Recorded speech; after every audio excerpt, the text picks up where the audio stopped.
What's up, beautiful people? Today we're going to be checking out Trudeau's most ridiculous excuse yet. Let's get to it. The last 3 days in Canada. Saturday night, a 16-year-old boy stabbed to death at a Toronto subway in an unprovoked attack by a repeat offender. Sunday evening, a father stabbed to death outside of Vancouver Starbucks with his wife and daughter present. Sunday night, a man stabbed on a Toronto city bus and taken to hospital. Monday night, a sergeant, a police officer, killed near Trois-Rivières. And in the early morning of this day, a young girl shot to death in Calgary. This is part of the 32% increase in violent crime since the Prime Minister took office. Will he reverse the policies that caused it? The Right Honourable Prime Minister. So in context here, I think in a video I had brought to the channel just before there's a response, the police commissioner, I forgot what the real position is, but somebody high up in the police, he said that the police, their hands are tied. I'm paraphrasing right now. Their hands are tied because they arrest these people, and then when they are put in jail, they are released to go on the road again. So a lot of these things that are not being noticed right now, the crimes being noticed, are from repeated offenders. I think that's the word he used. But I had seen that video. I'm not speculating right now, but my words may be different from what he used. So paraphrasing. Now let's hear the response.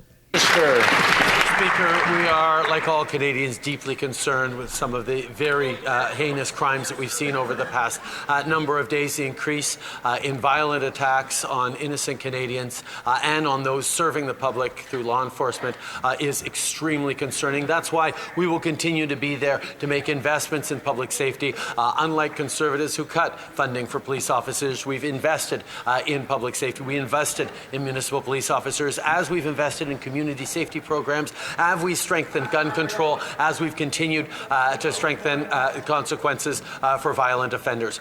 We will continue to be there to keep Canadians safe. Honourable Leader of the Opposition. People are tired of hearing about his concern. They want to know what he's going to do to reverse the damage he's caused. He brought in a bail system that allows repeat violent offenders back out on the street again and again, sometimes released the very same day. In Vancouver, the same 40 violent offenders were arrested 6,000 times in a year. That's 150 arrests per criminal per year as a result, a direct result of the Prime Minister's easy bail system. Process that a little bit. 150 times, which means like every 2-3 days they're out on the streets committing crime, or maybe every day they're out on the streets committing crime, but every 2-3 times they're being arrested. That's concerning. System. Will he replace bail with jail for repeat violent offenders? Right Honourable Prime Minister.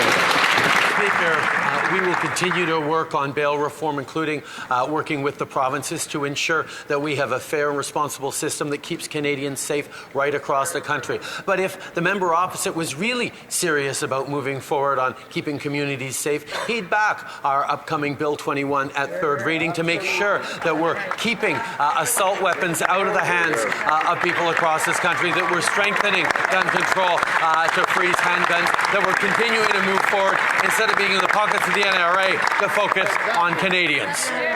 The Honourable Leader of the Opposition. Unbelievable. He thinks that a hunter in Nunavut is responsible for the stabbings in downtown Vancouver. How ridiculous.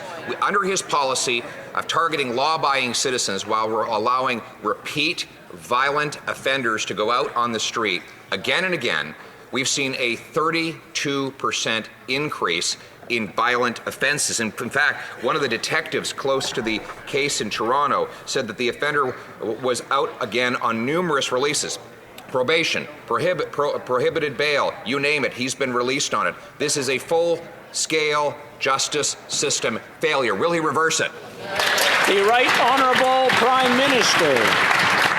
Speaker, amidst all this tragedy, it's interesting to see the lengths to which the Conservative leader will go to avoid talking about his desire to weaken gun control in this country, to bring assault weapons back into the communities where they were banned over the past couple of years by this government. We've put a freeze on handguns, the market across the country. We're strengthening gun control, and every step of the way, the Conservative Party stands against it, Mr. Speaker. And that's why I'm asking them, with their concerns about public safety right now, will they step up and accelerate the passage of C-21 when it comes back to this House for third reading. Leader of the Opposition. When we were in office, in the last year, there was 124,000 fewer violent crimes than there was last year.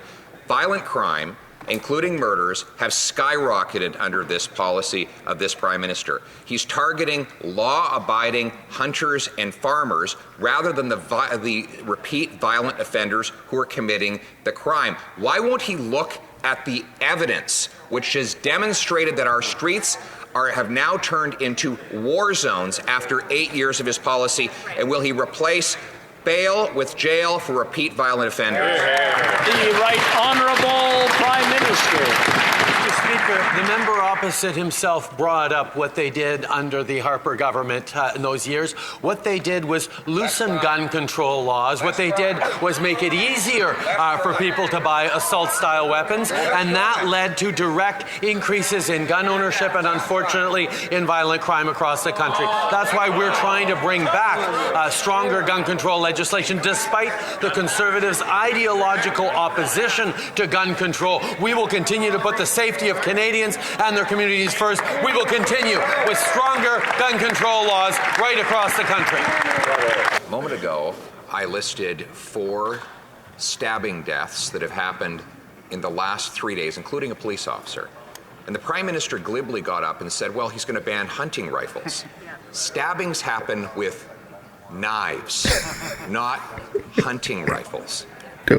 Perhaps that's why we see a 32% increase in violent crime since this Prime Minister took office. He's not looking at logic or facts. It's the criminals wielding the knives that are doing the killing. Does he really believe that banning rural hunters will stop knife crime in big cities? The Honourable Minister of Justice. Canadians deserve to feel safe, and Canadians must be able to feel safe in their communities. That's why, Mr. Speaker, on March 10th, I met with my provincial counterparts, my territorial counterparts, to work on bail reform, to include repeat violent offenders, to include crimes with knives, Mr. Speaker. We have a plan. I invite the honourable member to read the joint communique that came out of that federal-provincial territorial meeting of Justice and Public Safety Ministers, and we are moving ahead with that plan. The Honourable Leader of the Opposition.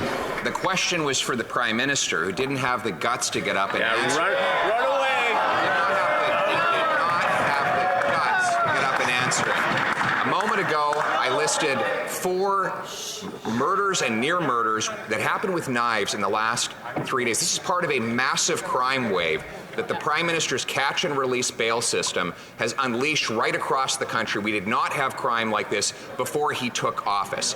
His solution? Ban hunting rifles in rural communities. Mr. Speaker, I ask him again, does he really believe that banning hunting rifles in rural communities will stop knife crime in downtown cities?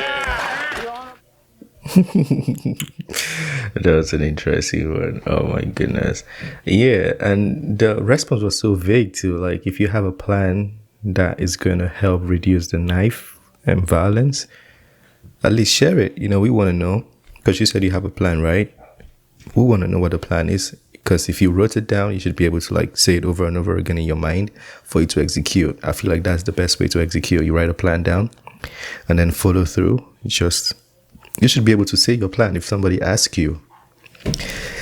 Yeah, but the response was so vague. The way the response is like, how would you stop knife control in Canada? And somebody says, we are concerned about the safety of Canadians and we're continuing to finance this and No. Be precise.